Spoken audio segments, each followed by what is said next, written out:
एक लंबे समय पहले एक गांव में रामैया, राधा नामक दो पति पत्नी रहते थे। उनके लता और वेणु नामक दो बच्चे भी थे। रामैया को उसी गांव में खुद का एक खेत होता था। उस खेत में वो फसल उगाता था और उससे आए हुए पैसों से अपना घर चलाता था। हमेशा की तरह इस साल भी फसल तो मैंने उगा दिया। अब गर्मी की मौसम शुरू होने वाली है, जल्द ही तरबूज के बीज डालने पड़ेंगे। ऐसे सोचकर तरबूज के बीज लेके अपने खेत की ओर जाता है। अरे रे, मैं तो भूल ही गया कि इस साल गांव में पानी नहीं है। मुझे अपने खेती के लिए पानी कहीं से भी लाना होगा, वरना इस साल मैं अपना घर नहीं चला पाऊंगा। ऐसे अपने आप में सोचते हुए दुखी होता है। इतने में उसके पड़ोसी खेत का मालिक विश्वनाथ रामैया को देख, अरे रामैया, इतना क्या सोच रहे हो कि मेरा आना भी देखा नहीं तुमने?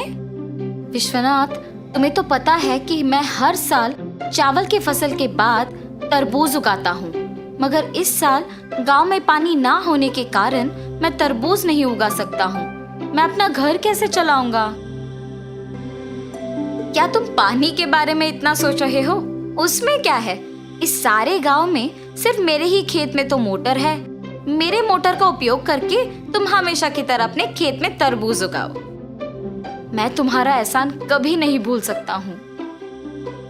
ऐसे कहकर उसके खेत में मौजूद मोटर के सहायता से पानी का उपयोग करके तरबूज उगाता है। कुछ ही महीनों में उसके खेत में तरबूज अच्छे उगते देख बहुत खुश होता है। हर साल से ज्यादा तो इस साल तरबूज उगे हैं, इनको बेचूंगा तो बहुत सारे पैसे मिलेंगे। ऐसे सोचकर सारे तरबूजों को बेचने दुकान जाता है। वहाँ दुकानदार तरबूजों को लेके पैसे देता है। ये सब उसी दुकान के पास मौजूद विश्वनाथ देखता है। रामैया को तरबूज के फसल उगा के बहुत सारे पैसे मिले हैं। मेरे पानी देने के वजह से ही ये उसके लिए मुमकिन हुआ है, इसीलिए आए हुए पैसों में आधा हिस्सा मुझे मिलना चाहिए। इसके बारे में मुझे रामैया से पूछना होगा। रामैया, मेरे पानी देने के वजह से ही तो तुम इतने तरबूजों को उगा सके हो। हाँ, आपने सच ही कहा है।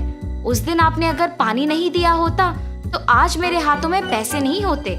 अगर मैं तुम्हें पानी नहीं देता तो तुम्हारे पास आज पैसे नहीं होते ना। मतलब तुम्हारे हाथ में जो पैसे हैं उसमें आधा हिस्सा मुझे मिलना चाहिए ना। ठीक है जी, आपको सिर्फ इन पैसों में आधा हिस्सा चाहिए ना। लीजिए, आप ही की वजह से तो ये मेरे पास आए हैं। ऐसे खुशी से पैसे देता है। मैंने सोचा कि तुम पैसे नहीं दोगे, लेकिन तुमने मेरा एहसान वाकई चुका दिया। मेरे पूछने पर बिना सोचे तुमने पैसे बस दे दिया। तुम अगर ऐसे ही रहोगे तो तुम्हारी अच्छाई ही तुम्हें नष्ट कर देगी। ऐसे कहकर पैसे लेके वहाँ से चले जाता है। अब मेरे पास कुछ ही पैसे बचे हैं, इनके साथ मुझे कोई व्यापार शुरू करना होगा, मगर कौन सा? ऐसे सोचते रहता है। इतने में ही बगल में उसे एक आदमी कटे हुए तरबूज एक बंडी पे बेचते हुए नजर आता है। प्यास लग रहा है, एक तरबूज का टुकड़ा खाऊंगा। उस तरबूज वाले के पास जाता है और पूछता है, बाबू, एक तरबूज का टुकड़ा मिलेगा? जी हाँ। एक तरबूज का टुकड़ा कितने का है? सिर्फ 5 रुपए है जी। एक तरबूज का टुकड़ा 5 रुपए का है? एक पूरा तरबूज तो बहुत कम पैसों में मिल जाएगा। मैं मेरे पास के सारे पैसों से तरबूज खरीदूंगा और उन्हें ऐसे टुकड़े बना के बेचूंगा। ऐसे मुझे बहुत पैसे मिलेंगे। तुरंत उसको पैसे देके उसके पास के सारे तरबूज लेके जाता है। उन तरबूजों को एक बंडी के ऊपर रख के उन्हें अच्छे टुकड़ों में काट के बेचने लगता है। ऐसे उसका व्यापार बहुत अच्छा चलता है। हर रोज की तरह एक दिन वो जब तरबूज बेच रहा था, आप सबको पता है कि इस गांव में कुछ दिनों से चोरी हो रही है। जो भी इन चोरों को पकड़ के जमींदार जी के हवाले करेगा, उनको जमींदार जी अभिनंदन करके तोहफा देंगे। उस विज्ञापन को रामैया सुनता है। उस दिन दोपहर को 4 आदमी उसके पास आते हैं। बाबू, हमें 4 तरबूज के टुकड़े दो ना। आपको इस गांव में मैं कभी नहीं देखा। गांव में नए आए हो क्या? हाँ जी। किसके घर में रह रहे हो बाबू? पास में जान पहचान के लोग हैं तो उन्हीं के घर में है। इतने में रमैया को सुबह का विज्ञापन याद आता है। वो लोग भी हिचकिचाते हुए उसको पैसे देके जल्दबाजी में वहां से निकल जाते हैं। मुझे इन लोगों को देख के लग रहा है कि यही वो चोर हो सकते हैं। इनका पीछा करूंगा तो सच पता चल जाएगा, मेरा शक भी चला जाएगा। ये फैसला करके उनका पीछा करता है। उन लोगों को एक घर में घुसते हुए देखता है। खिड़की में से उन लोगों को देखते रहता है। हम लोगों पे शक आए इससे पहले हमें जमींदार के घर में चोरी करके इस गांव से बाहर निकलना होगा। मेरे सोच के अनुसार ये लोग तो चोर ही निकले हैं। तुरंत मुझे ये जमींदार को बताना होगा, वरना आज जो चोरी होगा उसका कारण तो मैं ही बन जाऊंगा। तुरंत वो वहां से जमींदार के पास जाता है। जमींदार साहब, अरे क्या हुआ रमैया, यहाँ आए हो? इस गांव में हो रही चोरियों के पीछे जो लोग हैं वो मुझे पता है, यही बताने आपके पास आया हूँ मैं। इतना ही नहीं, मैं उन्हें ये कहते हुए सुना कि वो आज आपके घर में चोरी करने वाले हैं, इसीलिए तुरंत आपके पास आया हूँ। क्या तुम्हें पता है कि वो लोग कहाँ हैं? जी साहब, पता है। सेवकों, तुम लोग अब रमैया के साथ जाके उन चोरों को पकड़ के मेरे पास लाओ। जी प्रभु। जमींदार के आज्ञा के अनुसार सेवक उन चोरों के घर जाके उनको पकड़ के जमींदार के पास लेके आते हैं। उन चोरों को पकड़ने के लिए गांव वालों के सामने रमैया का अभिनंदन किया जाता है और जमींदार उनके वचन के अनुसार उनके जायदाद में एक हिस्सा उसको देते हैं। तुम्हारे अच्छाई की वजह से ही तुम उनके जायदाद में एक हिस्सा पाए हो। तब से रमैया उसके परिवार के साथ खुशी से रहता है। तो इस कहानी का नैतिक क्या है? परिस्थिति चाहे जो भी हो, अगर हम अच्छा रहेंगे तो सब अच्छा ही होगा। हमारी अच्छाई ही हमें एक अच्छे स्थान में रखेगी। भुट्टे वाला। एक गांव में 3 सबसे अच्छे दोस्त भूषण, रवि और संतोष रहते थे। इन तीनों दोस्तों ने मिलकर मकई की फसल की कटाई शुरू की। उनकी पत्नियां नाश्ते के डिब्बे के साथ रोज खेत आती थीं और अपने पतियों को खाना खिलाती थीं। तीनों किसान एक दूसरे के बहुत करीब थे, यहाँ तक कि उनकी पत्नियां भी एक दूसरे के बहुत करीब थीं।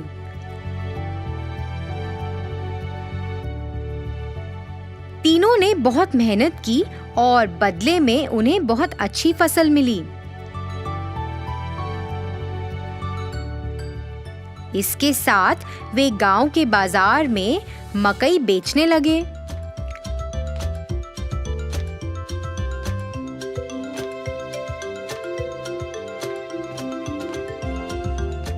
कुछ ही समय में स्वाद और मिठास के कारण सभी मकई भुट्टे बिक गए और दिन के अंत में उन्हें खूब कमाई हुई। उन्हें जो भी मुनाफा मिलता था वह उस पैसे को अपनी पत्नियों को भविष्य में उपयोग के लिए दे देते थे। उन 3 दोस्तों के लिए फसल काटना, खेत में देखभाल करना। तीनों किसान अपनी दिनचर्या में व्यस्त हो गए। उनकी पत्नियां अपने दैनिक घरेलू कामों को पूरा करती थीं और एक साथ एक जगह बैठकर फिर गपशप करती थीं। फिर एक दिन रवि और संतोष की पत्नी आपस में बैठकर बातें कर रहे थे। फिर भूषण की पत्नी अपने गले में एक बहुत लंबी सोने की माला पहनकर आश्चर्यजनक तरीके से उनके पास आई। अन्य 2 महिलाएं उस लंबी सोने की माला को देखकर आकर्षित हुईं और वो भी वैसी माला खरीदना चाहती थीं। यह जानने के बाद कि भूषण की पत्नी ने अपने पति की बचत से सोने की लंबी चेन खरीदी है, उन्होंने भी अपने पतियों की बचत से सोना और साड़ी खरीदे और फिर उन्होंने ऐसा करना शुरू कर दिया।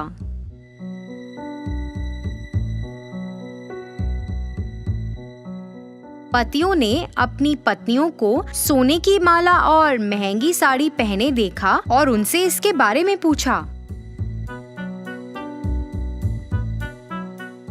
ऐसा बेफजूल खर्च पर पैसा बर्बाद करने के कारण वह सभी अपनी पत्नियों से नाराज थे और तीनों गुस्से में घर से निकल गए और सीधे खेत में आ गए। तीनों ने इस पर चर्चा की। वह उन्हें सबक सिखाना चाहते थे। उन्हें ऐसा लगा कि अगर वह अब सही निर्णय नहीं लेंगे तो भविष्य में नुकसान उठाना पड़ सकता है। इसलिए वे एक विचार लेकर आए जो इस मामले में उनकी मदद कर सकता था। इसे लागू करने के लिए सभी घर वापस गए। हमारे भविष्य के बारे में बिना सोचे तुमने हमारी बचत को बर्बाद कर दिया। इसके बदले में तुम्हें एक व्यवसाय या नौकरी करके अपने सोने और साड़ियों के मूल्य जितना पैसा कमाना पड़ेगा।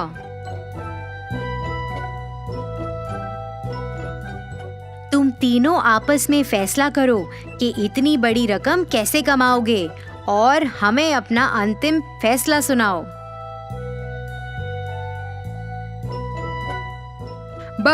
हमें बस ये बताएं कि आप तीनों कब शुरू करने जा रहे हैं। जल्दी निर्णय लो। आप महिलाओं के पास सिर्फ 30 दिन हैं।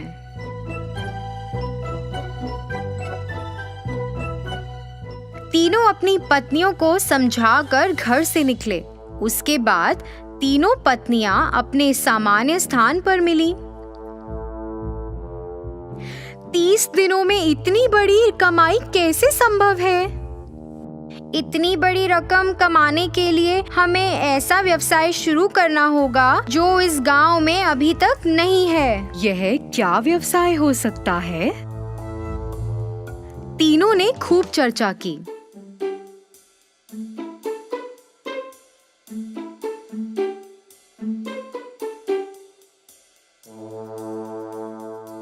अरे, मेरे पास विचार है। हमारे पति से सभी भुट्टे खरीदते हैं। हम 3 प्रकार के भुट्टे बेच सकते हैं। एक कच्चे, फिर एक तले हुए और एक वो जिस पर नींबू, नमक और काली मिर्च का लेप हो। अन्य 2 महिलाएं भी भूषण की पत्नी से सहमत थी। वे तीनों अपने पतियों के पास गईं और अपने विचार के बारे में बताया। उनकी बात सुनकर तीनों किसानों ने सहमति जताई। उस दिन से उन तीनों ने बहुत मेहनत करना शुरू कर दिया, जैसा कि उन्होंने अपने पतियों से वादा किया था। उन्होंने अपनी दुकान के ठीक सामने एक बोर्ड लगाया जिस पर लिखा था कच्चा भुट्टा 15 रुपए, तला हुआ भुट्टा 20 रुपए और तला हुआ भुट्टा नमक, नींबू और काली मिर्च के साथ 25 रुपए। एक महिला ने भुट्टे का छिलका उतारा, दूसरी ने भुट्टे को भूना और तीसरी ने भुट्टे पर नींबू, नमक और काली मिर्च का लेप लगाया। बाद में उन्होंने उसे बेचकर पैसे कमाए। हालांकि ये महंगा था, पर फिर भी लोगों ने उसे खरीदना शुरू किया। 2 दिनों में ही काफी लोग भुट्टे लेने के लिए आए। उस मीठे रसीले भुट्टे के लिए लोग लंबी कतार में खड़े होकर इंतजार कर रहे थे। दिन के अंत में उन्होंने भुट्टे बेचकर 6,000 रुपए कमाए। इसी तरह से यह 30 दिनों तक जारी रहा और उन्होंने लगभग 1,80,000 रुपए कमाए। 31वें दिन वे तीनों अपने व्यवसाय से कमाए हुए पैसे लेकर अपने पतियों के पास गईं। पैसे वापस देने के बाद उन्होंने अपने पतियों से वादा किया कि वह अपने व्यवसाय को जारी रखेंगी और कड़ी मेहनत करेंगी। इसी तरह तीनों महिलाओं को पैसों और मेहनत का मूल्य पता चला। उन्हें अपनी गलती का एहसास हुआ। उन्होंने पहले की गई गलती को कभी नहीं दोहराया। उन्होंने अपने पतियों के काम में हाथ भी बटाया। बहुत सारी कमाई के साथ वे नाम और प्रसिद्धि के साथ खुशी से रहते थे।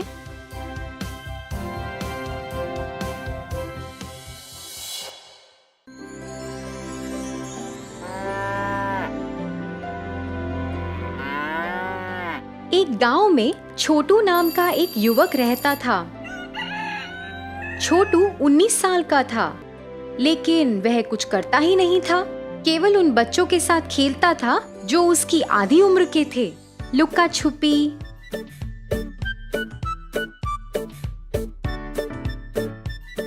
पटकना और 7 पत्थरों के साथ अन्य बच्चों का खेल खेलता था।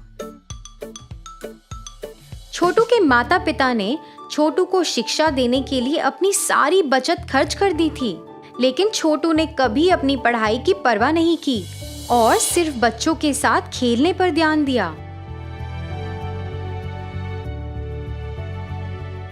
अपने व्यवहार के कारण उसके माता पिता उसके भविष्य के बारे में चिंतित थे।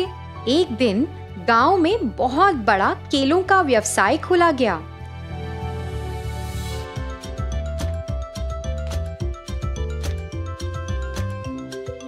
और छोटू के पिता उन्होंने एक बोर्ड पर ध्यान दिया जिसमें लिखा था, कार्यकर्ताओं की जरूरत है। कार्यकर्ताओं की जरूरत? हाँ, अरे मुझे तो अंदर जाना चाहिए। इस नौकरी के बारे में मुझे बहुत कुछ जानना है। उसने ऐसा सोचा और केले की दुकान के अंदर चला गया। अंदर जाते ही उसने देखा कि 1-2 लोग लाइन में खड़े हैं और एक एक कर केलों की टोकरियां लेके जा रहे हैं। जैसे ही सभी ने टोकरियां लेना पूरा किया, सभी ने जगह छोड़ दी। राकेश ने उस टेबल के सामने दुकान के मालिक को देखा और सीधे उसके पास गया ताकि नौकरी के बारे में पता चल सके। जैसे ही वह उसके करीब गया, उसने पहचान लिया कि मालिक उसके सबसे करीबी दोस्तों में से एक है। अरे राकेश, तुम कैसे हो यार? हमें मिले हुए कितना समय हो गया। हाँ यार, अच्छा हूँ। तुम कैसे हो? तुम इतने अमीर कैसे हो गए यार? शुरू में मैं भी इसी तरह केले के कारोबार में शामिल हुआ था। मैंने अपनी तनख्वाह बचाई। उस बचत के साथ मैंने एक छोटी सी जमीन खरीद ली। उस जमीन पर केले के पेड़ उगाने शुरू कर दिए। अपने खेत में पूरे दिन के काम के बाद मैं बचा कर खर्चा करता था। मैंने अपनी नौकरी के साथ अपने खेत का प्रबंध भी किया। उस जमीन पर केले के पेड़ उगाने शुरू कर दिए। अपने खेत में मैं पूरे दिन काम करता था और बचत करता था। मैंने ये काम अपनी नौकरी के साथ किया और एक खेत का प्रबंध किया। और हाँ, मैं तो तुम्हारे बेटे के बारे में पूछना भूल ही गया। वो कैसा है और क्या कर रहा है? जैसा कि पटेल ने पूछा, राकेश ने अपने बेटे और उसके व्यवहार के बारे में सब कुछ बता दिया। छोटू के बारे में पता चलने के बाद पटेल ने राकेश को अपने बेटे को केले के कारोबार में काम करने का सुझाव दिया। राकेश अपने बेटे को नौकरी के बारे में बताने के लिए इंतजार कर रहा था। जब राकेश पटेल की दुकान से आया तो वह अपने बेटे को इस नौकरी के बारे में बताने का इंतजार कर रहा था। जैसा कि उसने इंतजार किया, कुछ देर बाद छोटू कुछ अन्य बच्चों के साथ आया। राकेश ने गौर किया और उसके पास गया। छोटू, मुझे बात करनी है। क्या पिताजी, मैं इतना थक गया हूँ, कल बात करेंगे। मुझे बहुत महत्वपूर्ण बात करनी है। चलो यहाँ आओ। ठीक है, बोलो, मैं यहीं से सुनूंगा। मैं जो बात तुमसे करने जा रहा हूँ वो केवल सुनने की नहीं है। तुम्हें काम भी करना है, तुम्हें नौकरी करनी पड़ेगी। अपनी उम्र तो देखो, तुम्हें पैसा कमाना है। तुम्हें उन बच्चों के साथ नहीं घूमना चाहिए जो तुमसे 10-15 साल छोटे हैं। हाँ, पिताजी, आप मुझसे क्या काम करवाना चाहते हैं? तुम्हें केला बेचना होगा। जितना तुम बेच सकते हो उतने केले तुम प्राप्त करो। छोटू ने यह सोचना शुरू कर दिया कि उसके पिता ने क्या कहा। उसे लगा रोज केले खरीदने के लिए उसके पास आएंगे, तो उसने सोचा कि काम करना चाहिए। ओह, तो सिर्फ केले बेचने हैं? यह तो बहुत ही आसान है। मेरे मित्र रोज मुझसे केले की खरीदारी करने के लिए काफी हैं। हाँ, चलो देखते हैं। कल सुबह 8 बजे चौथी गली में जाना। वहाँ तुम केले की एक बहुत बड़ी दुकान देखोगे। वहाँ जाकर अपना नाम बताना। अगले दिन छोटू अपने पिता की बात मानकर वहाँ गया। जैसे ही छोटू केले की दुकान में पहुँचा, पटेल ने उसे देखा और सोचा, छोटू तो एक लड़का है जिसके पास केले से भरे 3 टोकरे बेचने की क्षमता है और वह उसे केले की 3 टोकरियां देता है। छोटू, तुम्हें 150 रुपए मिलेंगे यदि तुम इन सब को 300 रुपए में बेचते हो तो। पटेल ने ऐसा कहा और उसे साइकिल दे दी। छोटू केले की 3 टोकरियों के साथ साइकिल पर गया। जब वह साइकिल से जा रहा था तो उसने केले बेचने के लिए कुछ आवाज नहीं निकाली।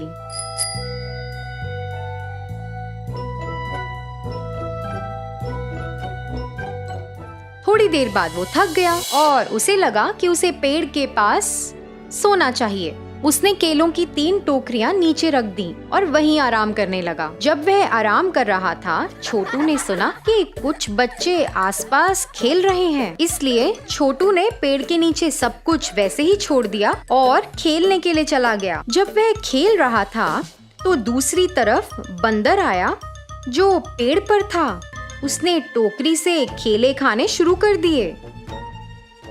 फिर छोटू ने उस पर ध्यान दिया और वहाँ बंदरों का पीछा किया। अरे नहीं, इस केले को कैसे बेचा जाएगा? मैं ये नहीं कर सकता।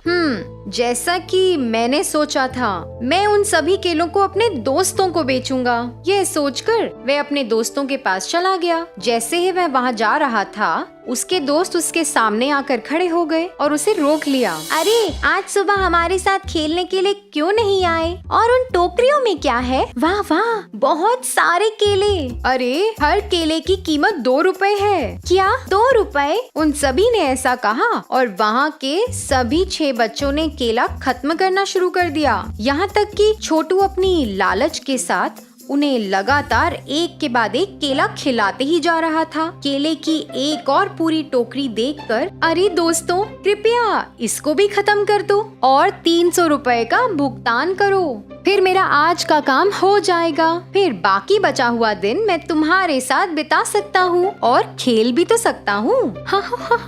क्या तुम ये हमसे उम्मीद कर रहे हो कि हम इतना पैसा खर्चेंगे? जाओ, कम से कम केले की आखिरी टोकरी तो बेच दो और पैसा कमाओ।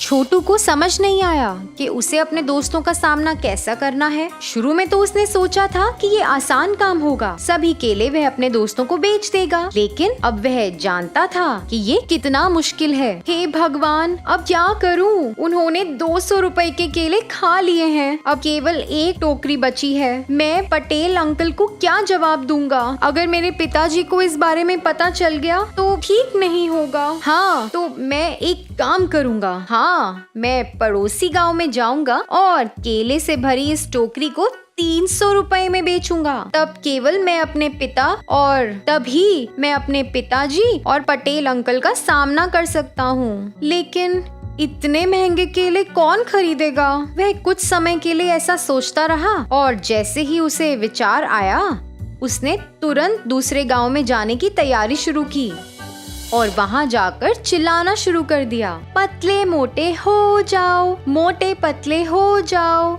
आओ स्वादिष्ट केले सिर्फ 6 रुपए में खरीदो। आओ आओ साहब, मैडम जी, सब आओ, इस स्वादिष्ट केले को 6 रुपए में खरीदो। इस तरह से उसने गांव में बेचना शुरू कर दिया। यहाँ तक कि छोटू की बात सुनकर गांव वालों ने उसकी बात का विश्वास किया और सभी पतले और मोटे लोग 6 रुपए के केले खरीदने के लिए आ गए। इस तरह छोटू ने केलों को 300 रुपए में बेच दिया और पटेल साहब के पास चला गया। जैसा कि पटेल ने उम्मीद की और छोटू पर विश्वास किया, वह केले की टोकरी को बेचने में सफल हो गया। उसी तरह से छोटू ने अपना काम किया और पैसे लेकर आ गया। इस बात से पटेल बहुत खुश हुआ और छोटू की प्रशंसा की। छोटू को एहसास हुआ कि उसने इतना काम किया और पैसे भी कमाए। इस वजह से उसने उन बच्चों के साथ समय बिताना छोड़ दिया। उसने अपना समय बर्बाद नहीं किया और उसने मन लगाकर काम करना शुरू किया।